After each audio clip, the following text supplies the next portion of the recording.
Okay, guys, I told you we'd be talking to my good pal Dinah Powers. She's been on the podcast once in the last 2 months, and now you just loved it so much you wanted to come back, huh? Yes, it's true. And I have to say that it had the biggest ratings you've ever had, right? I mean, they were pretty high. The bar went up a little bit, Yeah, so now every other guest has a lot to live up to. You're welcome. I had a couple of people tweet me, and they're like, "Oh, I started listening to Pass the Gravy, started on Dinah's episode." And I was like, see, Dinah drags people into this. You All right. owe me like a portion of your profits, which are not much. So I'll give you a couple of a handful of change or whatever. Bucks. Nice. But I wanted to talk to you because we were big comedy fans on Pass the Gravy. Chris and I talk about it a lot, yes. And we have Comeback Kid as a segment. And this week, Ralphie May is definitely a comeback kid. Unfortunately, for the reason he is a comeback kid, because he passed away over the weekend.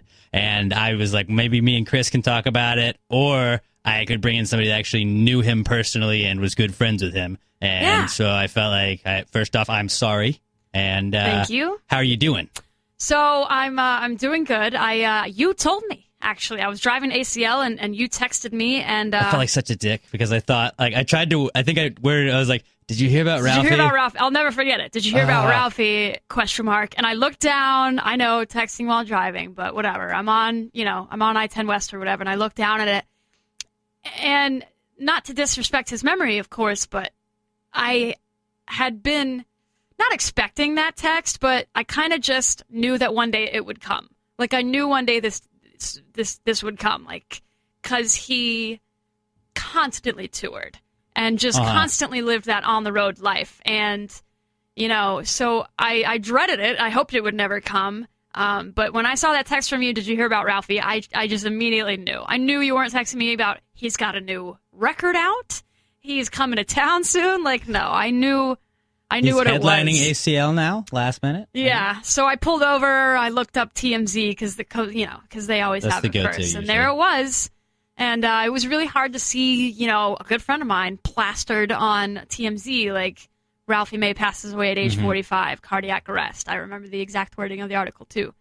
But it's really sad, and I just, like, I kind of went through in my head all of the memories and the stories as you do, and everything, like, that keeps coming up is what a good guy he was to everybody. And, like, you hear about this stuff on TMZ, and you watch his comedy shows, and you go to the Improv, and you see him do comedy. Yeah. And you know that he always did, like, 3-hour shows, and he always stood up and shook everybody's hand, and he was always so nice.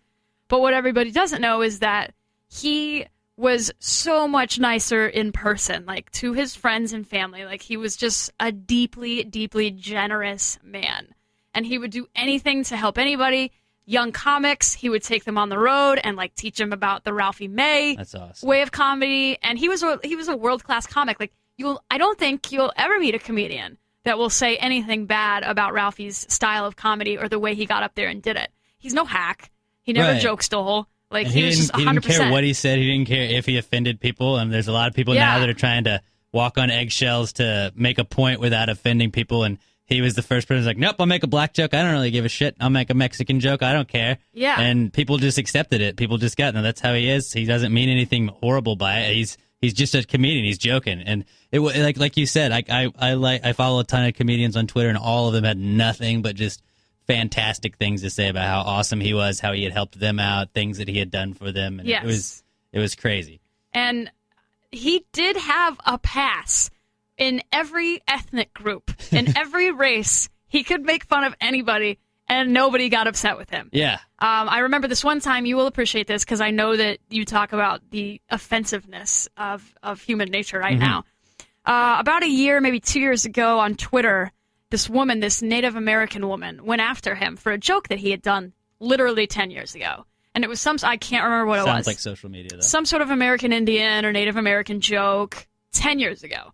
And she kind of tweeted the YouTube link and, hey, this is offensive. I live on a reservation. I want you to take this down, or I want you to apologize, or something along those lines. And he went back and forth with her and engaged with her for days and finally agreed, like, hey, this joke is 10 years old. I'm not going to apologize, but I will come to your reservation and I'll do a show. And we'll give the money to whatever charity or your tribe or your reservation or whatever. And he did. Like, that's what he did. And they were cool about it? And that settled everything, huh? And of course. Like, he was like, you know what? I'm going to put my money where my mouth is. Like, I'm going to show you how much of a joke it is. I don't really feel this way. Like, it's just a joke. And I'm going to come and I'm going to show you. And I'm going to do my jokes for your people or your community or whatever. And eventually gave all that money to charity. And that's the type of guy he was. Like, he didn't back down. In fact, on the Rod Ryan show, he said one day, like, I don't apologize. No, I'm not apologizing. And he didn't, but there was also a part of him where he kind of wanted to just make sure that community knew that he loved them too. Yeah. Like, hey, it's just a joke, but at the same time, I want to help you guys out too. If you guys are offended by something I said, I still want to be friends, and I want you to know that I love you guys. So yeah, he just like traveled to, I don't know, Arizona somewhere. I'll have to do more research on this, but yeah, it was a really cool story, I thought. Well, it's like the exact opposite of being like, well, no, I can say that about black people. I have a black friend. And it's like, well, no, he didn't try and play that. He's like, no, well, like, I'm friends with black people, but I'll also, like, here, let me do it. Let me support you guys a little bit, too. I can spread the love. I can do all of this. He had a really good story about how he bombed on a black cruise once. And I don't have the details of this either. It was so long ago, but one of my favorite Ralphie stories is that he went on a black cruise. I believe it was for either a black television station or a radio station, and they wanted Ralphie. So they put him up on stage in like this room full of black people, and he was the only white guy, he said, and he just bombed so hard. And I think that was the worst bombing of his life, if not the first.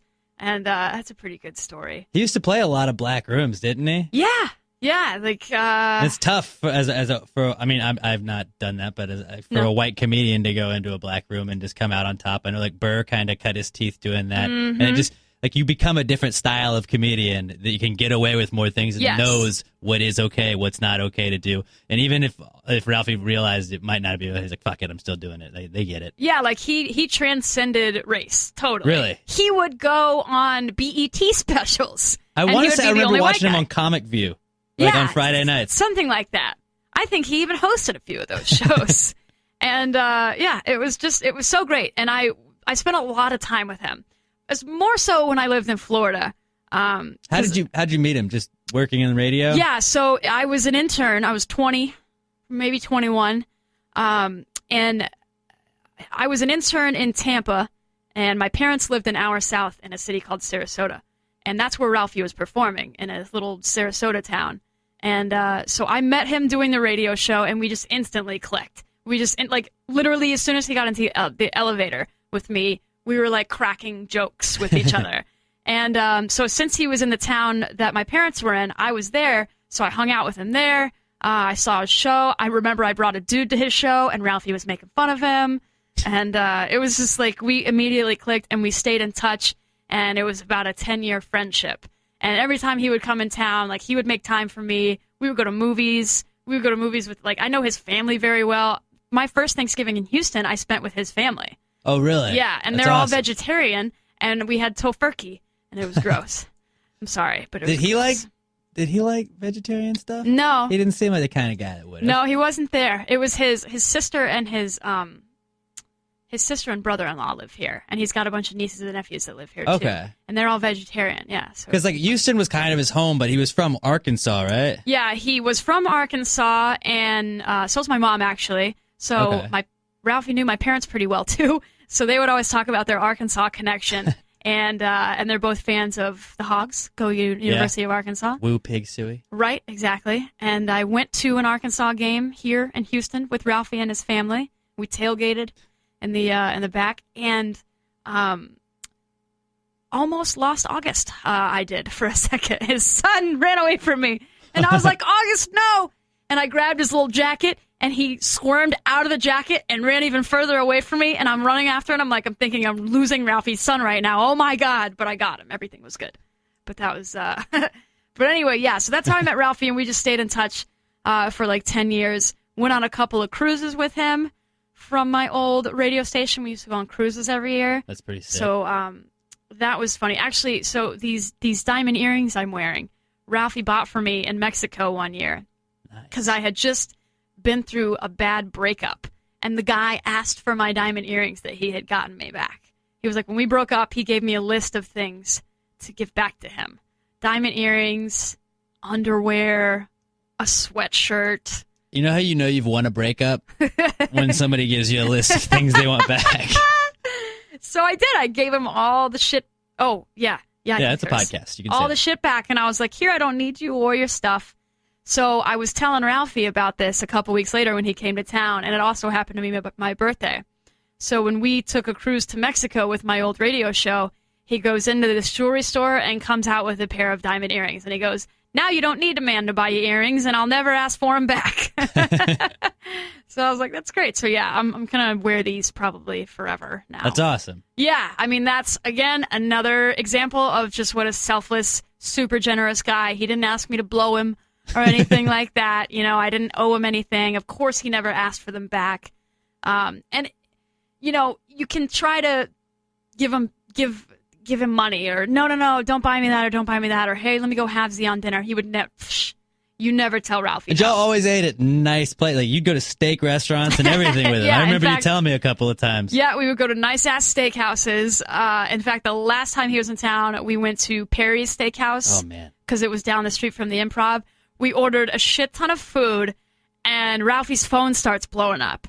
And he ignores it, you know, because we're having dinner, we're catching up.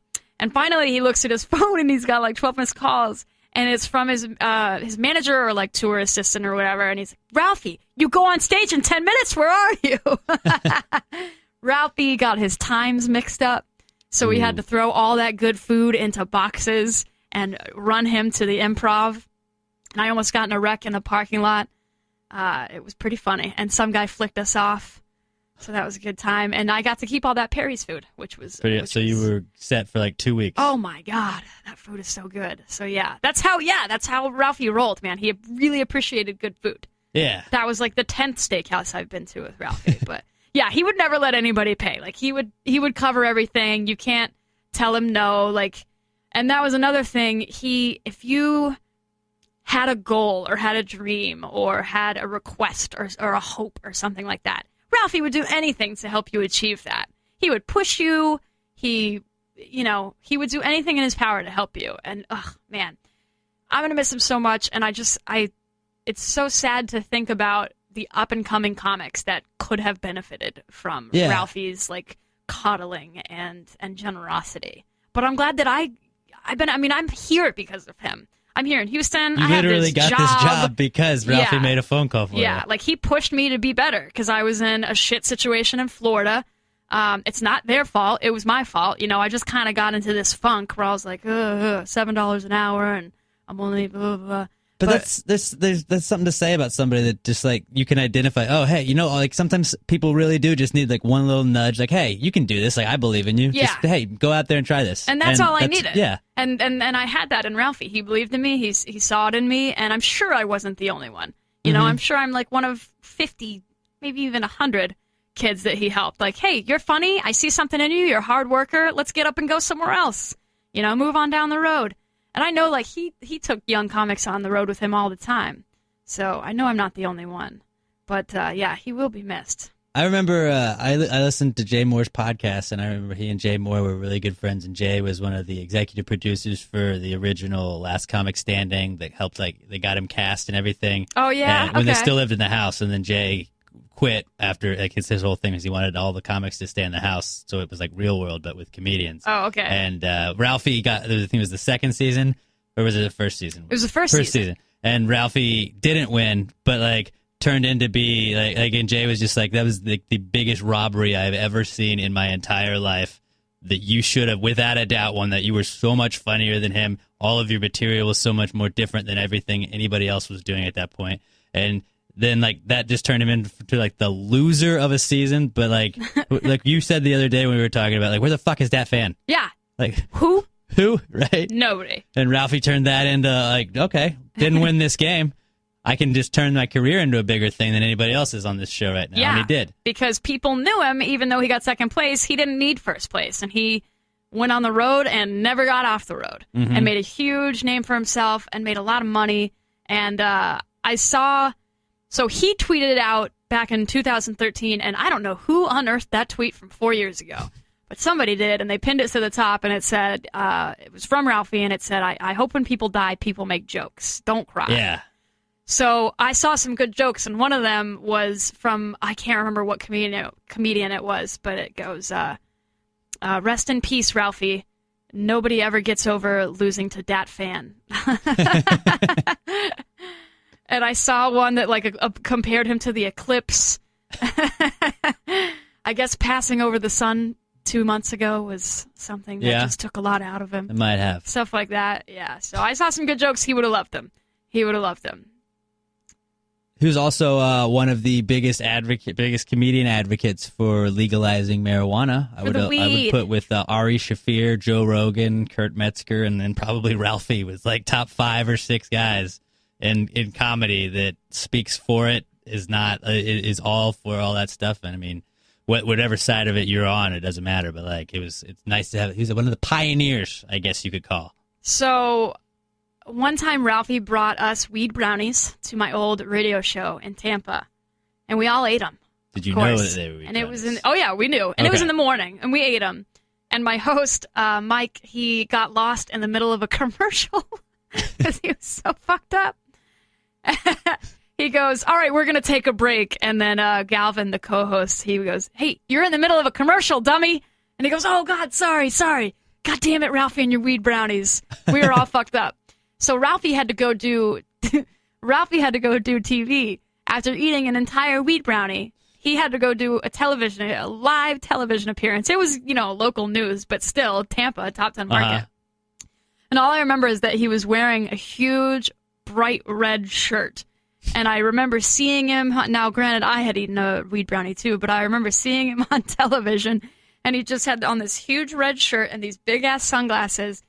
And if you've ever watched, 10 a.m. local news, like, they're super smiley, and they're talking about home appliances and local stories and maybe baking something.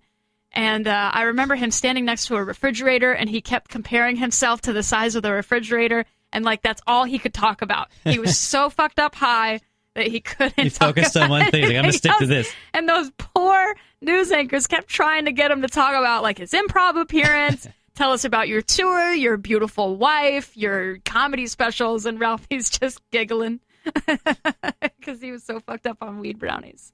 Towards the end, though, I don't think that he was smoking anymore because of the pneumonia, and it was bad for his lungs. I knew that he was on the vape. The vape pen, I think, is what his preference was these days. The hipsters are doing these days, I think. And then when he took me to the Super Bowl, I don't know, it was when the Steelers played the Arizona Cardinals. Super Bowl 43. Yeah, so we went to that together, and his wife wasn't in town, and I think Mike, the guy who I just referenced, couldn't go, so I was the second choice, but I was all right with that. So we went to the Super Bowl together, and he had the Listerine strips, the weed strips that look like Listerine strips. We popped a couple of those, and that was a great day. Like, I've never been to a Super Bowl and probably will never again go to a Super Bowl. But that was a good phone call to get from Ralphie. Hey, I got an extra Super Bowl ticket. He used to entertain the Steelers, like, camp, like summer camp. Oh, training camp. Training camp, yeah, summer camp. Training camp. He used to do comedy for them. So he could just call them, and they would give him tickets anytime. So he got to go to, like, if the Steelers were in a Super Bowl, he was down. That's badass. Yeah. Like, he had really good connections like that, damn it. So, yeah, I got to go to the Super Bowl with him. I got a great picture of us. We were right on the 50-yard line. He claims they were Ben Roethlisberger's family seats. I'm not sure about the accuracy of that statement. Well, you were wearing Roethlisberger jerseys in the shirt or in the picture, so that would make sense that, like, you'd blend in. Goddamn right, yeah. So he smuggled the weed strips in there, and that was a good time. I think he had some gummies, too. Ooh. But he was always packing. He always had something on him. He usually always smelled like weed. I don't know if you remember the last time he came in here, but he usually always smelled like really good cologne and weed. And when I used to drop him off at the airport sometimes, he would, like, spray himself with cologne. And I'm like, what are you doing? You're just getting on an airplane. Who cares? And he goes, yeah, but when somebody smells on the airplane, everybody fucking thinks it's me because I'm the fat guy. So he always made sure that he smelled really good. And I remember he wore Joe Malone cologne. It smelled really good. So Joe Malone cologne. Mm-hmm. Joe Malone. It comes in women, too, if you want to hook your girl up maybe for Christmas. Probably won't, but it's maybe. All natural sex. Yeah. Well, it says a lot for somebody that, like, he was an established comedian. He was well known, and the amount of traveling he did, and just, like, he was always on the road. He was always doing it, and that just shows that he didn't do it as a job. He did it because it was something he loved, and that's what you want in an artist. You know, you don't want him to do it for the paycheck. You don't want him to do it just for the perks. And I'm sure a lot of that was nice as well. But, like, he did it because you could truly tell when he was on stage that he loved doing what he did. Yeah, he loved it. He loved it more than anything else. Being on stage, making people laugh. He was always. I guess I can reveal one of his secrets now about doing comedy. We were driving in the car together one day, and he was listening to the news, and I kind of made a remark, like, what are you listening to AM for? And he's like, well, I need to know what's going on in the world. This is how I write. I drive around, or I fly around, and I listen to the news, and I form my jokes in my head, and I write around what's going on in the world. And that's why he always had fresh material. He was always writing, and he was always dedicating himself to knowing what was going on and being very informed. He was probably the most informed man I've ever met. I mean, he just knew a lot of what was going on. It's hard to have a conversation with somebody that doesn't know what's going on in the world, or you can't really talk to about current events. But Ralphie knew everything. He could talk to you about astrophysics, about wormholes. He could talk to you about weed nuggets. He could talk to you about McDonald's. He could talk to you about any topic that you brought to him, he was informed about. He spent his time on the road reading and listening and observing people. Yeah. Yeah.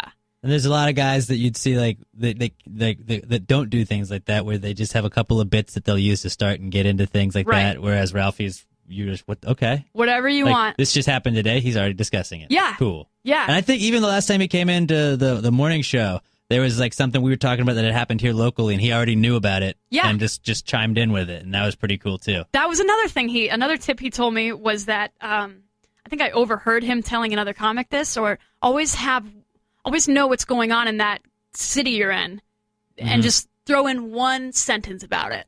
Like, I remember, for example, in Houston, he made a comment about the feeder roads in Houston. And everybody started screaming and laughing. It's just like, that's my city. Oh, you know about my city. Like, people love that. Yeah. So if you just had like one little nugget of knowledge that you throw in during your set, that people love that. People love it when you know something about your city. Like, in Florida, he would always talk about how hot it was, you know, just little things like that, where he would touch people that salts. way. Yeah, or bath salts. But everybody knows bath salts. You know, but that's how he would that's how he connected so personally with people. Yeah. Because he took the time to read people and to get to know people.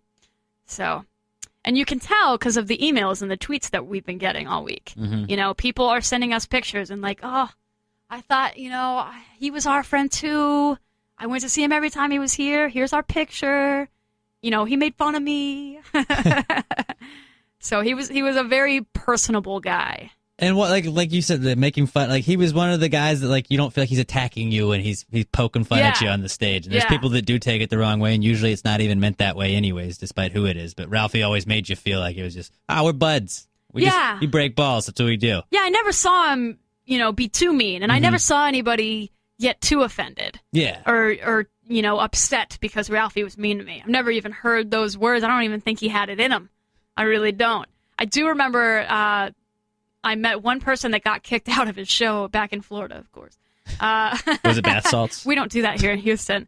No, she just said she was too fucked up, too drunk, and thought that Ralphie was asking her questions and talking to her. That happens a lot. And wanting to have a conversation with her. But that's not what he was doing. There's other people in that room, lady. That's not what any comic is doing. Can pretty much guarantee. It's not a hangout session. It's not a one-on-one. No, so it was that kind of situation. But yeah, it was back in Tampa. But as far as I know, I mean, he's never like gotten to a confrontation with anybody or anything like that. I think it was just like all love at his shows. That's how it felt. Love. I saw him twice, I think, when he was at the Improv here, and he was always funny and like, it was cool energy in the room and everything like that, and you could just tell he was having fun with it. Yeah, and just like walking around with him at places like the Super Bowl or an airport or a mall or whatever. Hey, Ralphie May! People of all shapes, sizes, colors, races, whatever, they would, hey, Ralphie May! And he would always say, hey, what's up, brother? Or, hey, what's up, man? he would always just he loved people. He loved like saying hi, taking pictures, and people loved him. And he was so famous. I mean, you could not go anywhere with him without people yelling at him. It was hilarious. And then everybody just assumed like you were his wife or his girlfriend or his mistress or whatever, his side piece. Yes, it was really a lot. Most of the time, people assumed that I was Lana, his wife. Okay. Which, I mean... Did you ever go with it? We both have brown hair. No, I never did. But one time, this woman, I don't remember where we were. This woman would not accept my answer. I'm like, no, I'm just his friend Dinah. I know Lana. She's at home with the kids. She's back in Nashville. She's back in LA or whatever. No, you're Lana. I've seen your special before. And I'm like, yep. No, that's not me. I'm not. Really haven't. Do you want to see my driver's license? It's right here in my purse. I'm not Lana. I'm sorry. But yeah, that happened a lot. And then I used to do his merch sometimes. So, I would like around Florida, kind of pop around Florida with him and sell his merch for him. And he would throw me back some of the profits because he knew I needed money. That's Again, cool. Generous. Yeah.